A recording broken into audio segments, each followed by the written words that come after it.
2023-2024 serta merasmikan tayangan video Copyright SK Tualang. Dengan penuh takzimnya, majlis menjemput dan mempersilakan. Ladies and gentlemen, to resume the ceremony, I would like to call upon our distinguished guest, Mr. Muhammad Zakiri bin Zakaria, Director of ZN Mustasya Sendirian Berhad, to deliver his speech and officiate the ceremony and corporate video of SK Tualang. Please welcome him.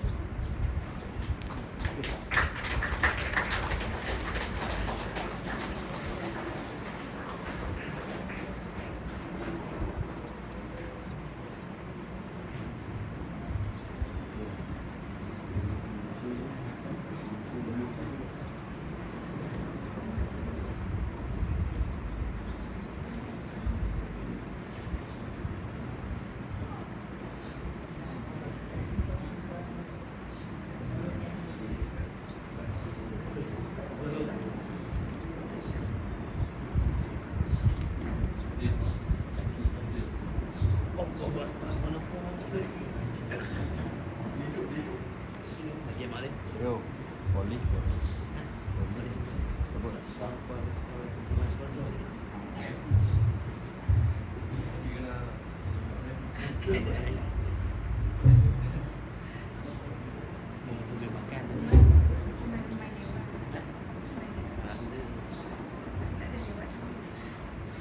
Hidup di mana tu?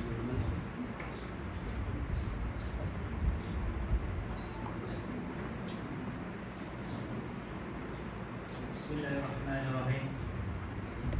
Rabbi shrah li sadri wa yassir li amri wahlul 'uqdatam min lisani yafqahu qawli. Raditu billahi rabban wa bil Islam dinan wa bi Muhammadin nabiyyan wa rasulah. Yang saya hormati guru besar sekolah kebangsaan Tualang, Encik Asumuddin bin Ahmad. Yang saya hormati juga Encik Muhammad Zaini bin Syafi'i, yang Ketua PIBG Sekolah Kebangsaan Tualang. Yang saya hormati Pegawai Balai Langgar, kita nampak ada uniform mereka sama dengan pegawai dia. Yang besar, guru-guru besar, wakil-wakil guru besar yang datang pada hari ini. Yang saya hormati para penyumbang yang budiman. Penyumbang kita daripada Jelang Jaya ada 20 penyumbang dan saya untuk Sekolah Kebangsaan Tualang. Yang berusaha Cikgu Suryani, Guru Penolong Kanan Pentadbiran, Cikgu Zaleha bin Muhammad, Guru Penolong Kanan Hal Ehwal Murid, Cikgu Muhammad Amin, Guru Penolong Kanan Co-Curriculum, guru-guru Sekolah Kebangsaan Tualang, murid-murid dan ayah-ayah dan juga ibu-ibu yang saya kasihi. Assalamualaikum warahmatullahi taala wabarakatuh.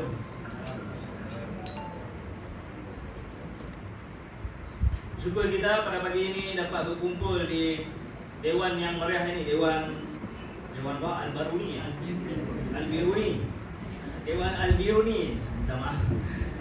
Dewan Al-Biruni yang indah ini, pagi yang indah, pagi hari Sabtu ni, untuk berkumpul pada majlis Hari Anugerah Cemerlang Murid Sekolah Kebangsaan Tualang. Saya pun di pentas sekolah ni adalah kali pertama lah. Sebelum ni kita berucap semua di pentas-pentas lembu. Pentas-pentas lembu sado, pertandingan-pertandingan lembu sado. Ini adalah diberi penghormatan kali pertama lah daripada Cikgu Din menjemput saya melalui kawan saya juga, Cikgu Aizat. Dia kata saya ni seorang usahawan berjaya di Pokok Senang. Saya kata nak berjaya kat mana, saya pun baru lagi dalam bidang ni. Cuma kita adalah pelopori utama bersama kawan-kawan dan juga tim pelopori himpunan lembu sado di sebelah utara lah. Dan insya-Allah selepas ni kita akan ke peringkat kebangsaan Maha pada bulan 9 ni lah.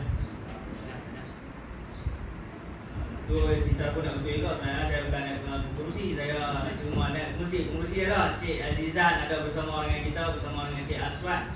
Mereka ni adalah tulang belakang saya, tulang belakang tim yang mengumpulkan lembu sado ni lah di utara.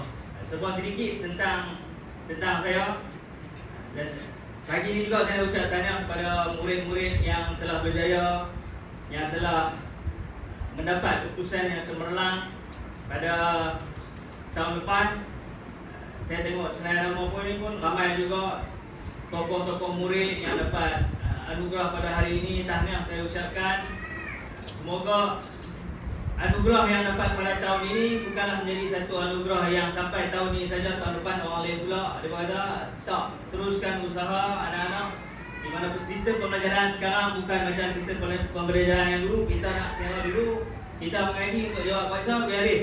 Lah ni untuk bersaing di dunia luar, anak-anak, adik-adik, dengar no, ini pakcik dan abang ni.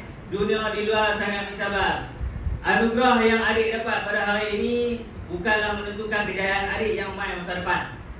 Anugerah yang adik dapat pada kali ini akan menentukan anugerah ni tahun ni bersama dengan yang lain, kemahiran-kemahiran yang lain yang ada akan menentukan pencapaian adik di masa hadapan. Mungkin di sekolah rendah adik cemerlang, bila dah naik usia, duk banyak tengok TikTok, dan jadi dah bertukar arah lah. Patutnya daripada cemerlang di sekolah rendah kita pupuk minat belajar membaca daripada sekolah sampailah sehingga kita mencapai kejayaan kita di masa hadapan lah. Bukanlah kita nak tengok, nak mendapat kejayaan itu bukan hanyalah kita menjadi seorang influencer. Influencer ni saya faham betul bukanlah satu kerjaya adik-adik. Kalau adik-adik berangan ataupun bercita-cita nak menjadi seorang influencer, saya harap adik-adik lupakan. Sebab seorang influencer dan juga TikTok famous ni, mereka hanya menggunakan platform saja sebagai medium untuk mereka berniaga, untuk lakukan barang mereka. Kalau duduk di depan telefon bersembang seorang-seorang, ibu ayah yang tengok anak-anak bersembang depan telefon seorang-seorang, harap stop Ustaz. Start daripada awal ni kita didik jangan duduk bersembang depan telefon, jangan duduk buat live.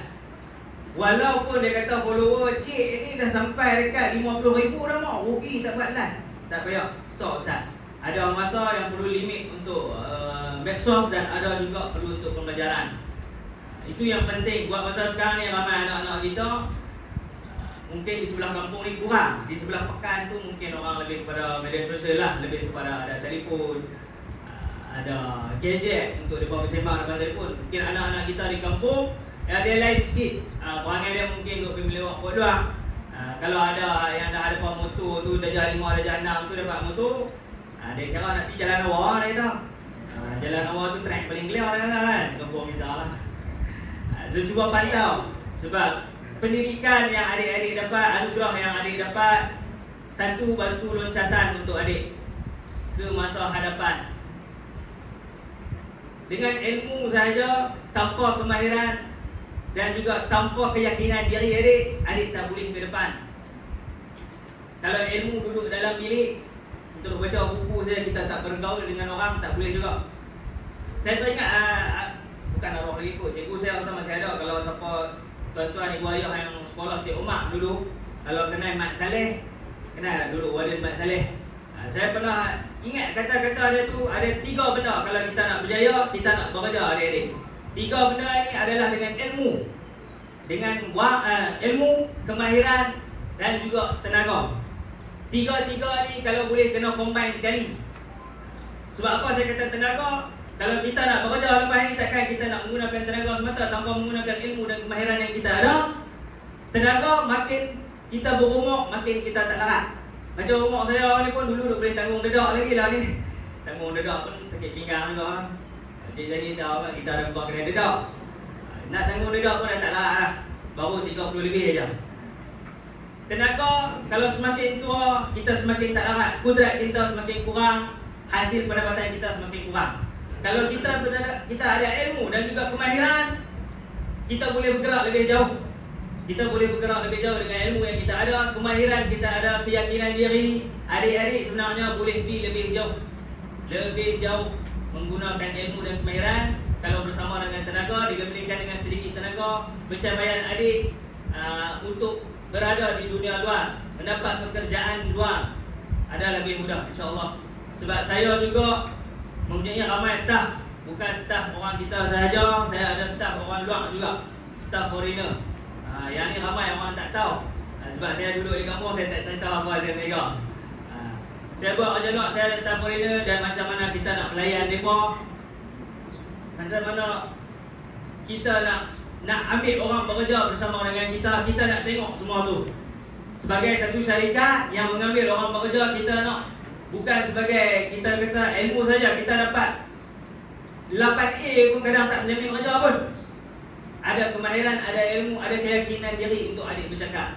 Macam mana adik nak promote diri adik untuk bekerja di luar. Dunia sekarang tanpa ilmu dan pendidikan yang sempurna, yang baik, berat untuk di luar. Saya pernah bekerja bersama dengan orang-orang luar. Orang-orang tolak ni pun ada kerja kapal apa, betul lah cikgu Din Abang tadi. Dulu ni turun naik kapal. Lah ni tak naik kapal lah. Kita naik lembu lah. Tapi tak naik dalam lembu lah, saya cuba mengelola saja. Bekerja dengan orang luar tak sama dengan bekerja dengan orang kita adik-adik. Ini saya fokus kepada adik-adik dulu. Ibu bapa tunggu tak lagi.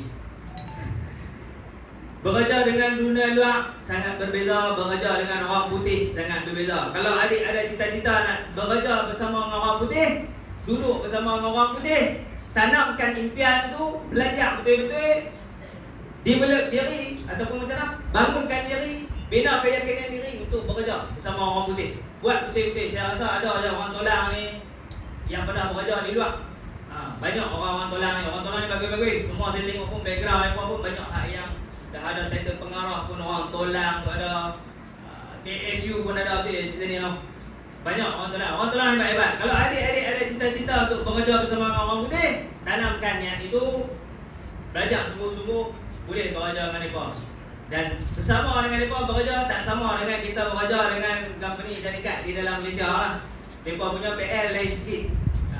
Nanti adik-adik akan tumbuh dari satu masa ke semasa. Apa yang Tuan Abang sampaikan, saya sampaikan adalah untuk adik tanamkan cita-cita di dalam diri. Tanamkan cita-cita, semangat di dalam diri.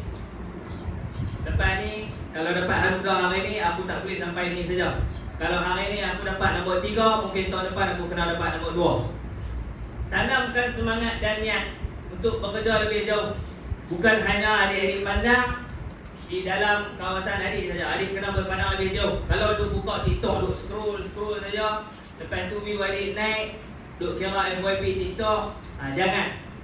Kalau buat live tu kira duk tunggu orang bagi gift. Lepas ni abang nak mak cik nak jadi influencer mak, jangan adik.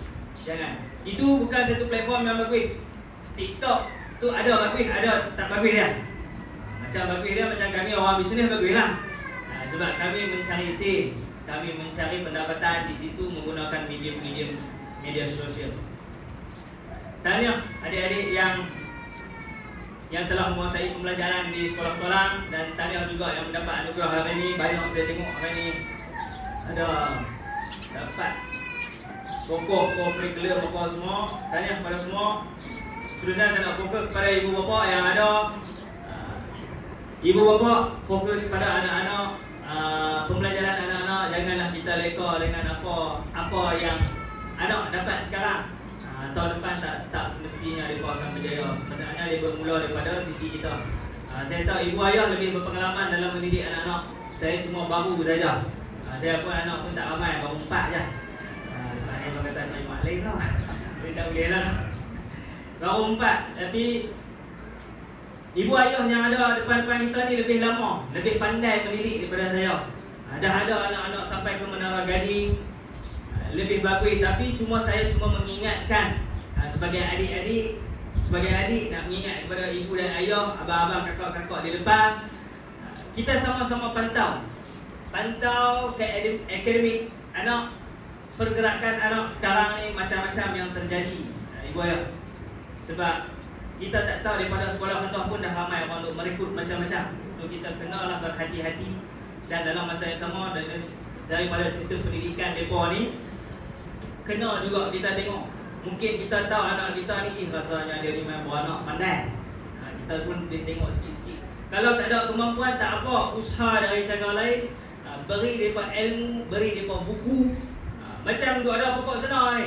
Kalau duk ada pesta makan kat Alostar ke, dekat Taman Jubli ke, berbulan orang ni. Semalam saya pergi pesta buku Hasani tu, tak ada orang pun. Pergi mana habis tak tahu. Kan? Itu kita heran. Kenapa orang kita lebih kepada pesta-pesta makan, pesta buku tak ramai orang pergi. Ibu ayah no, minta tolong. Kalau ada anak-anak saya lagi pesta buku lagi pi. Bukan mereka nak ambil banyak pun. Kadang 1-2 buku. Buku RM1 kepada Joy, buku RM5 kepada Joy. Saya rasa insya-Allah ibu-ibu dan ayah kita ni masih mampu untuk membeli buku untuk anak-anak. Saya rasa tak ada lagi lah kalau kata tak tahulah tolong saya tak tahu nanti kau no. Anak minta buku ayah tak biar lagi lah. Buku media kata kan. Duit tak ada, kasihan. Media. Awak boleh luangkan masa dengan anak-anak sampai 3 hari bulan. Bukan saya promote asal ni no. Tapi saya pergi sendiri. Hak ni pun saya pun tahu. Tapi anak yang tarik. Yang kata ayah jom pergi pesta buku. So anak-anak, adik-adik kena ada sifat tu juga. Lah ada pesta buku dekat pokok sana, ajak ayah-ayah, ibu-ibu pergi tengok pesta buku. Mereka tak beli banyak pun. Paling pun kalau mereka nak beli pun buku boboiboy tu je. Tak apa, bagi mereka beli. Lawak kampus ke apa ke bagi mereka beli. Sekurangnya minat ini, kalau ada pesta buku, pesta ilmiah macam ni, mereka ada minat untuk pergi. Itu yang kita nak terapkan. Walaupun mereka pergi tu memang berpusing-pusing tengok kan. Kadang beli buku boboiboy tu je. Tak apa, bagi pupukkan minat mereka untuk membaca. Kurang-kurangnya ada niat mereka dalam hati mereka, pak jom kita pisah. Okey. Mereka nak membaca. Luangkanlah masa bersama dengan mereka. Kalau boleh bawa pergi lah. Pesta buku tu saya pergi semalam pun lengah. Ada orang, bukan tak ada orang. Tapi kita duduk pokok sana, kita tahu lah ulang alik, siang pun tak ada orang, malam pun tak berapa ramai pun. Pergilah, bawa anak-anak pergi. Itulah yang kita ada walaupun kita tak mampu untuk mengajak anak-anak. Didik mereka dengan pesta buku ataupun pesta-pesta ilmiah. Sebab di dalam pesta ilmiah ni lah mereka nak mencari ilmu. Dalam macam buku pun mereka kena bergaul juga dengan orang. Bukanlah kita pungkong untuk baca buku sahaja di rumah. No? Satu lagi berkenaan, ada kawan saya pun terima semalam berkenaan dengan sumbangan-sumbangan di sekolah.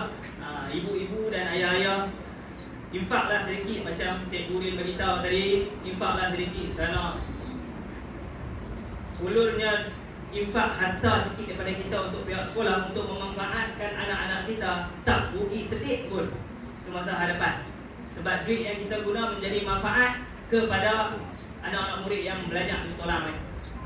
Anak kita pada, walaupun anak kita tak ada dekat sini, kita infaklah sedikit walaupun dengan RM1 kita ikhlas, ia menjadi manfaat dan mendapat keberkatan di sisi Allah Subhanahu Wa Taala. Itu yang kita mahu, hidup kita hanyalah untuk diredai dan mendapat keredaan daripada dia. Tak apa, infaklah sedikit. Sebab yuran di sekolah, orang kata sekolah kerajaan sekolah kebangsaan ini tak ada sebahagian mana yang di sekolah-sekolah lain. Orang lain boleh bayar sekolah swasta 1 bulan sampai 100 lebih. Pasal apa kita sampai sebulan RM10 tak boleh nak bagi kan? Tu baru seorang anak. Dia hantar dekat Nawar tu, ada satu sekolah swasta dekat Nawar. Orang lain, minta maaf lah, mangsa lain tu boleh hantar anak walaupun satu orang bayar 100 lebih. Kita ni RM10 bulan tak boleh nak bayar pergi kat sekolah walaupun sekolah minta. Untuk keceriaan ni pun hari anugerah anak kita tak boleh nak bagi. Cikgu pun pulun sampai pukul 12 nak balik semalam. Saya tengok cikgu Wani nak balik sampai pukul 12 malam ni. Tengok mereka sampai 12 depan rumah dah. Sampai pukul 12 buat keceriaan. Sumbanglah sedikit, infaklah sedikit ke atas sekolah, tak merugikan kita pun. Sebab keperluan untuk anak-anak kita, untuk kondusifnya mereka belajar di sekolah ini dan mereka mendapat pendidikan yang baik, cemerlang dan manfaat itu kepada anak-anak kita juga. Tak lupa juga kepada komuniti yang ada dekat sini. Selaku Cik Zaini, selaku YDP, saya tahu di Tolang komuniti kelab sukan di sini kan sangat aktif berbanding dengan kampung-kampung yang lain lah. Saya tak tahu. Kita cuma tahu Nawar, Pokok Senar, kawasan sini dan juga Tolang. Saya duk nampak ni Tolang dengan kampung-kampung lain ni, Tolang antara yang terbaik lah. Sebab dia punya kelab sukan, berganding bahu bersama sekolah bagi pinjaman. Banyak program-program yang diadakan di Tolang ni.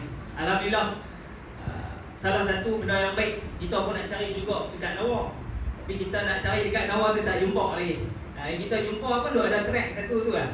Petang-petang bulan puasa penuh. Saya rasa orang Tolang pun ada orang main. Ada orang Tolang pun ada main bulan Nawar ni. Itu sajalah daripada saya nak cerita kisah inspirasi. Memang cukup panjang. Macam mana saya bermula daripada sekolah. Memang rantau saya ni, anak pun bukanlah nak kata orang susah sangat. Pak saya pun mungkin ada yang ramai yang kenal. Pak Ya kan, buka kedai, kita buang aja. So, pendidikan yang saya dapat bermula daripada sekolah sehinggalah ke atas, dan saya memiliki ijazah pun saya tak pakai ijazah saya tahu bawah katil. Saya bermula dengan bawah balik pergi ke kapal. Saya masuk bidang oil and gas, bercebur di bidang oil and gas lebih kurang masa 8-9 tahun kot sebelum berlaku pergolakan harga minyak.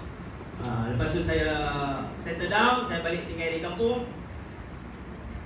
Tak juga mencari kerja menggunakan degree, walaupun saya sudah sampai di orang kata menara gading di universiti. Tak memakai degree saya, bukanlah kata tak pakai degree sebab dia tak laku kot, dia tak dapat kerja kot. Bukan. Saya nak cerita macam degree saya ni, kalau kita kata nak cerita dapat kerja dulu, kawan-kawan saya yang lain semua ni kira kita dah habis mengaji. Kira nak tunggu orang kata nak grade ya, nak grade pakai topi tu lah. Pakai topi. Depa masih menunggu nak grade tu untuk dapat kerja apa semua. Saya belum grade lagi. 1 minggu selepas saya habis tamat pengajian, saya sudah mendapat kerja. Saya sudah mendapat kerja dengan syarikat oil and gas Kencana Petroleum Sdn Bhd. Saya sudah bekerja dengan Kencana Petroleum. Dulu orang cakap tu anak Mahathir punya kan, sebelum dia jatuh dan sebelum dia merge dengan Sapura. Saya dah kerja dengan Kencana Petroleum. Sebelum saya grad, sebelum saya dapat sertifikat, saya dah bekerja. Saya build up diri saya, keyakinan diri saya semasa saya di universiti. Dekat situlah saya market saya punya diri. Saya boleh bekerja. Sebelum saya grad di Menara Gading tu, orang lain dapat sijil pakai topi, saya sudah bekerja. Bekerja dengan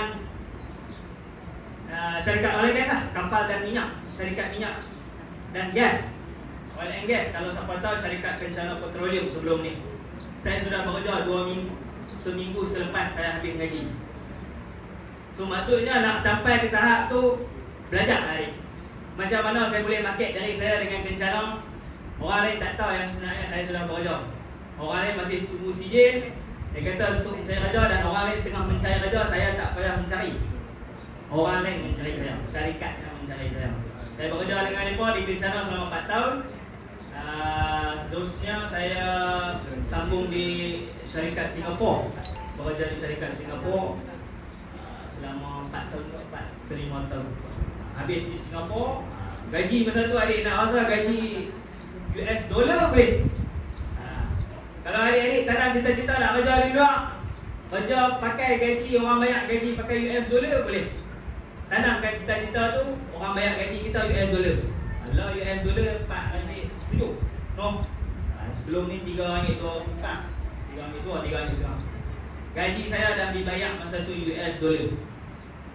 Bukanlah kata saya ni dapat sijil tapi memang tak bekerja dengan luar, dan saya tak pernah mencari kerja.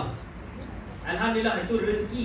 Marketkan diri, bina keyakinan diri. Dan sekarang duduk di kampung, orang kata hang ni mengaji rajin-rajin, duk buat kerja lembu, kerja tanam ni bersama. Pilah bekerja juga, dapat gaji banyak-banyak. Tak apa, saya lebih suka berada di kampung. Walaupun kita duduk buat kerja kampung, adik-adik, kerja kampung bukan tak boleh kaya. Bukan kita mencari kaya, tapi kita mencari senang. Dan kita duduk di kampung kita sendiri, dan kita boleh berniaga dengan aman tanpa orang kacau. Dan sekarang pertanian bukan lagi menjadi satu sektor mundur di belakang. Pertanian sekarang 6% menyumbang kepada KPD dan KK kita tahun 2023. So, pertanian salah satu cabang industri yang baru untuk adik-adik. Lepas ni kalau nak cebur bidang pertanian, belajarlah. Walaupun pak kita ni tuai getah ke buat bendang ke, dia suruh hang pergi mengaji lah, jadi doktor ke jadi engineer, tak apa, pergi. Kalau adik rasa adik selesa berada di sektor mana untuk bekerjalah adik dan menjadi orang. Yang tu yang kita mau, kita nak jadi orang. Bukan kita keluar, kita pergi jadi engineer, kita tak jadi orang. Itu tak boleh juga. Itu saja lah cikgu Reno. Panjang-panjang tadi cikgu Reno panjang juga. Kita ingat 5 minit Terima kasih juga yang menjemput saya, Cikgu Din. Terima kasih kepada guru-guru dan juga ibu bapa yang hadir pada hari anugerah pada hari majlis anugerah cemerlang murid Sekolah Kebangsaan Tolang. Dengan lafaz Bismillahirrahmanirrahim, saya merasmikan majlis anugerah cemerlangan murid Sekolah Kebangsaan Tolang dan juga video kopra Sekolah Kebangsaan Telang. Wabillahi taufiq wal hidayah. Assalamualaikum warahmatullahi wabarakatuh.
Sekolah Kebangsaan Tualang merupakan sebuah sekolah harian biasa yang mempunyai satu sesi persekolahan.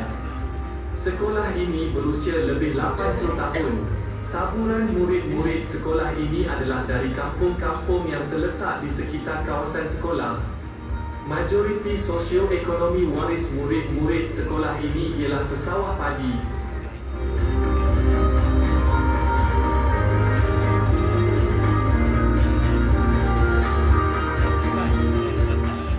Sekolah Kebangsaan Tualang terletak di Mukim Tualang Pokok Sena di dalam daerah Kota Setar Kedah Darul Aman. Keluasan sekolah ini ialah 8 hektar. Lokasi sekolah ini dikelilingi banyak perkampungan dan sawah padi berhampiran dengan kawasan sekolah.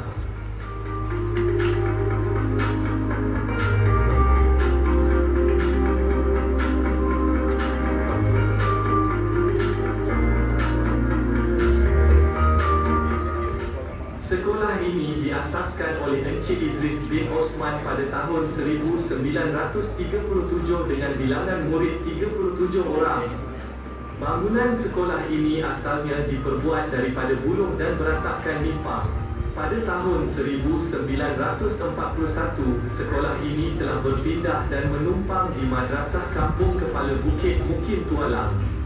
Pada tahun 1945, sekolah ini berpindah dan beroperasi di Bangsal Pekan Khamis Tualang.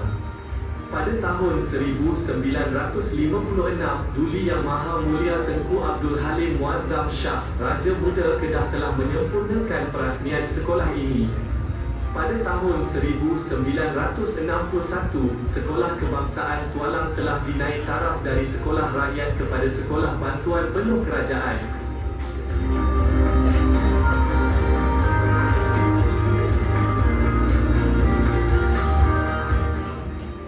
Sekolah Kebangsaan Tualang kini bergerak seiring dengan pembangunan pendidikan negara untuk membangunkan potensi murid-murid di dalam bidang akademik, kokurikulum dan pembangunan sahsiah bagi memenuhi aspirasi negara berdasarkan falsafah pendidikan kebangsaan.